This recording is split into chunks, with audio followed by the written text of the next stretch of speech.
Estamos muy contentos con la presentación. Aprovecho de saludar de manera virtual a el presidente Luis Guillermo Solís.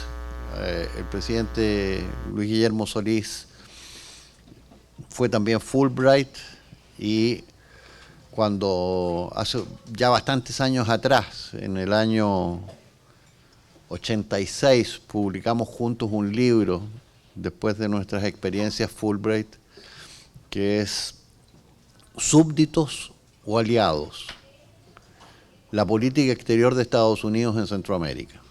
Después de eso publicamos un montón de otras cosas, pero eso, digamos, ese fue el trabajo germinal que hicimos juntos.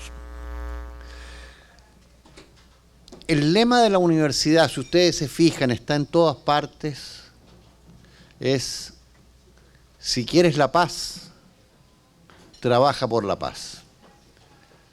Es decir, no hay mejor forma, no hay otro camino de la paz que trabajar por la paz. Se ha señalado, creo que fue Gandhi que señaló, que el camino es la paz, no hay otro. Y trabajar por la paz por medio de la educación, como señaló Mandela, es el principal instrumento de cambio. No hay un mejor instrumento de cambio que la educación. Y alguien que tiene que haber estado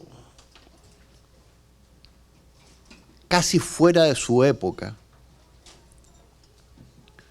planteó una idea central, que era más barato invertir lo que costaba un avión de guerra en intercambio internacional. Ese fue el senador Fulbright.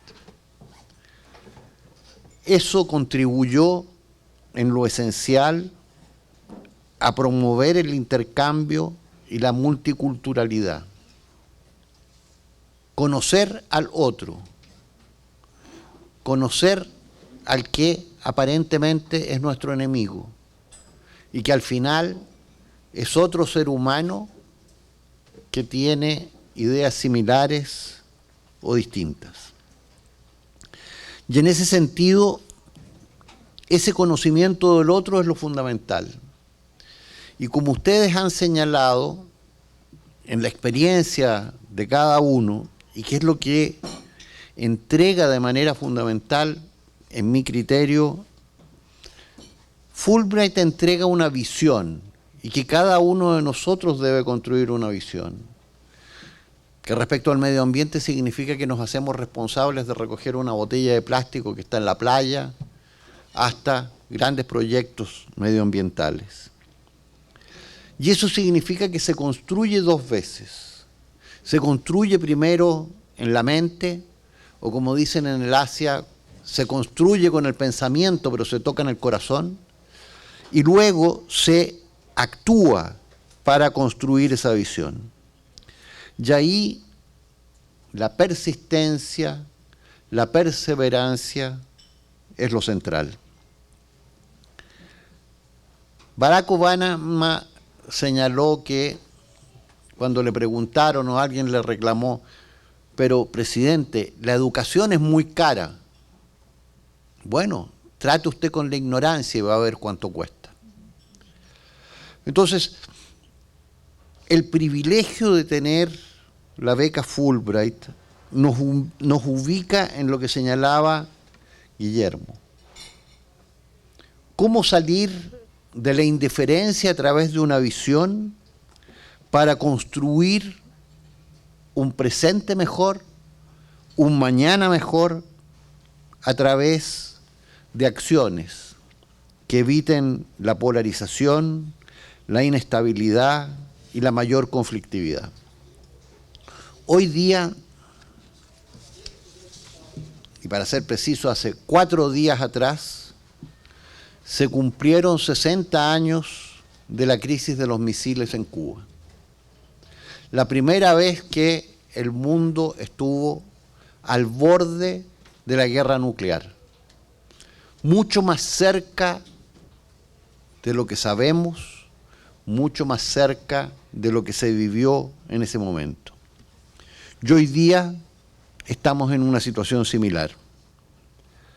Putin, hace pocos días atrás, lanzó un nuevo submarino que dijo que era el arma del apocalipsis.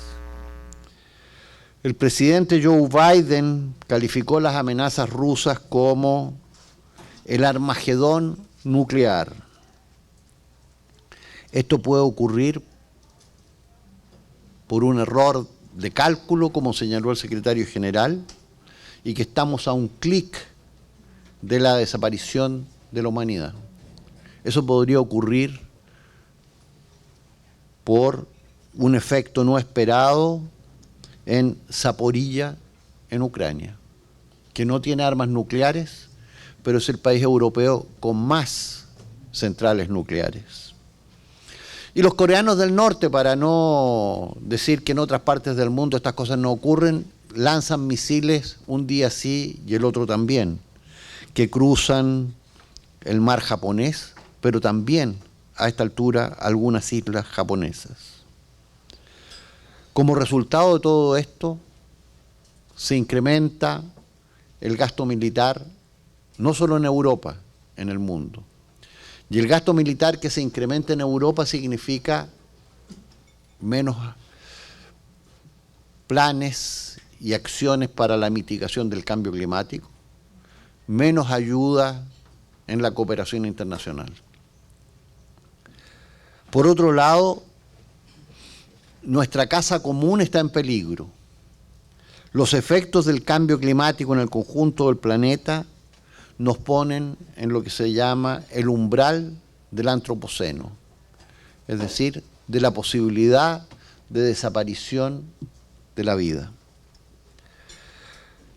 Todo esto en un contexto internacional que evidencia un déficit de liderazgo, capaz o incapaz, mejor dicho, de enfrentar y de dar una respuesta a las graves situaciones. En la actualidad no se percibe un referente global en pro de la paz, la no violencia y la democracia. Los regímenes democráticos en el mundo, en todas las estadísticas, en todos los análisis, muestran grandes retrocesos.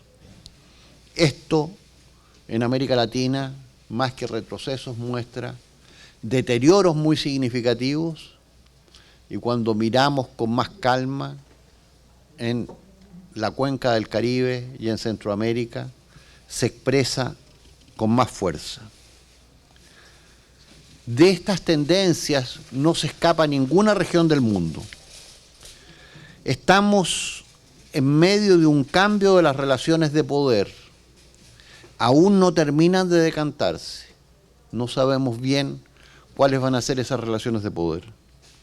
La que sí sabemos y que va a cambiar muchas cosas en el mundo es la transición demográfica.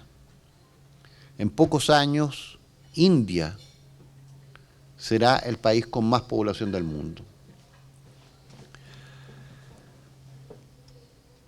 No vale la pena referirse a la cantidad de memes que preguntan quién gobierna el mundo para mostrar que de las 10 o 15 empresas más significativas desde CEO, lo que era hasta hace 3 días atrás, Twitter y otras, hasta el nuevo primer ministro inglés, son indios.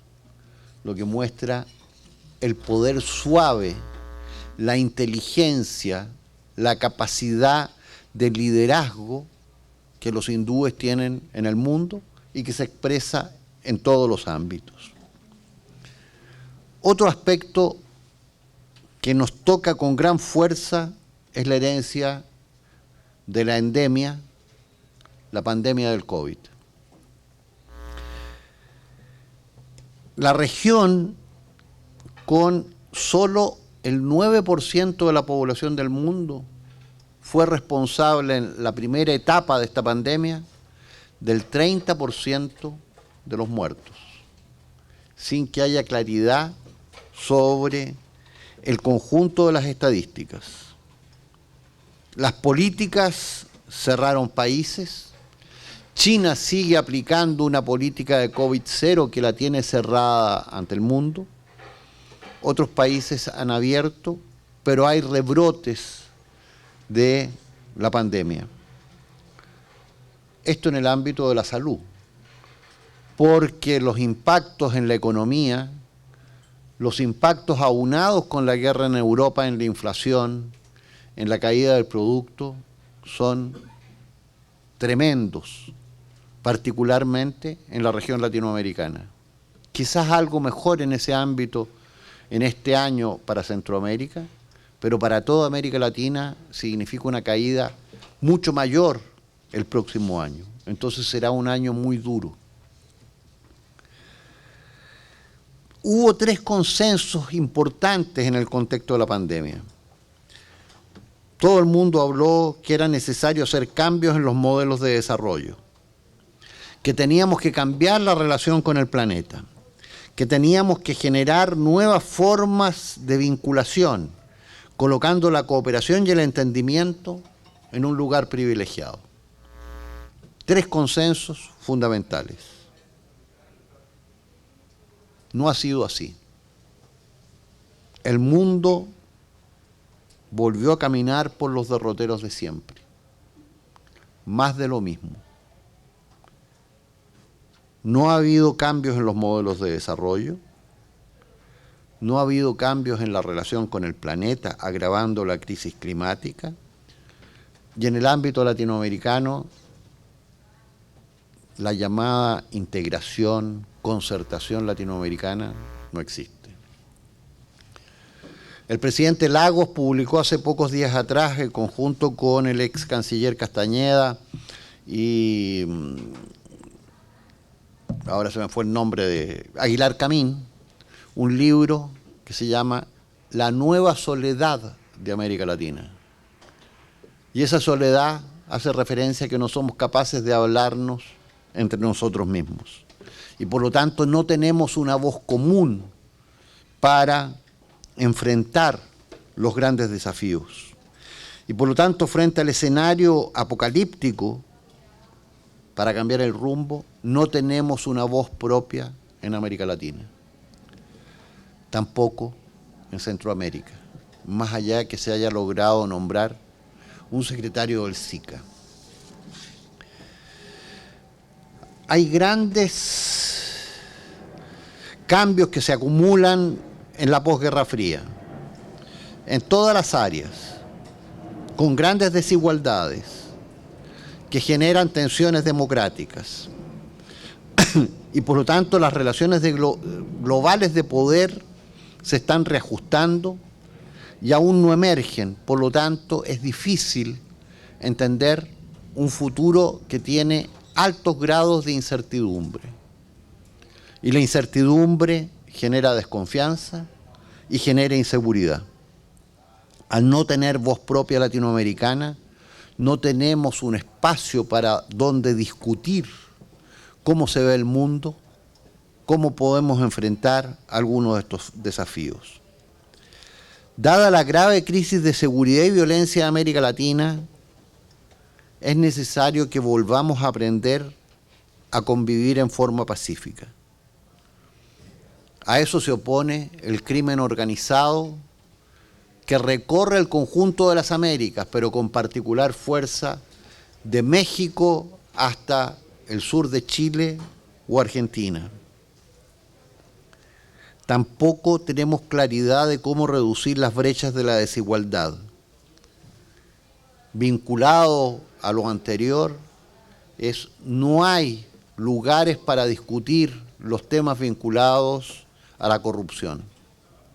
No hay un espacio que permita decir estas son buenas prácticas respecto a la corrupción, o cómo evitamos y generamos brechas para evitar que la corrupción erosione la democracia, genere espacios de impunidad y aumente los espacios del crimen organizado.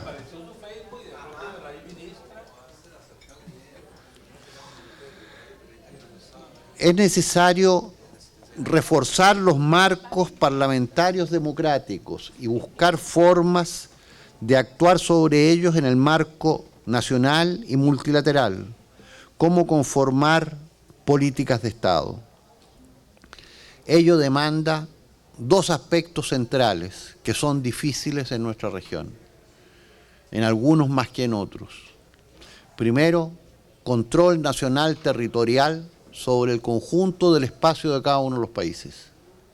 Y segundo, un Estado de Derecho efectivo. Sin eso no habrá convivencia democrática, no habrá gobernabilidad democrática y no tendremos sociedades pluralistas capaces de efectivizar la paz. Por eso, reuniones como esta que permitan generar nuevas ideas, que permitan reflexionar, como lo hará esta tarde el presidente Arias, sobre la paz, como escucharemos al presidente Solís con su visión sobre los impactos globales en la región centroamericana, son esenciales para que luego cada uno y entre todos podamos tener y generar nuevas ideas que permitan avanzar y que cumplamos el ideal del senador Fulbright, a través de la multiculturalidad, a través de la educación, podamos contribuir de manera decisiva en la educación internacional, en pro de la paz y el entendimiento mutuo. Muchas gracias.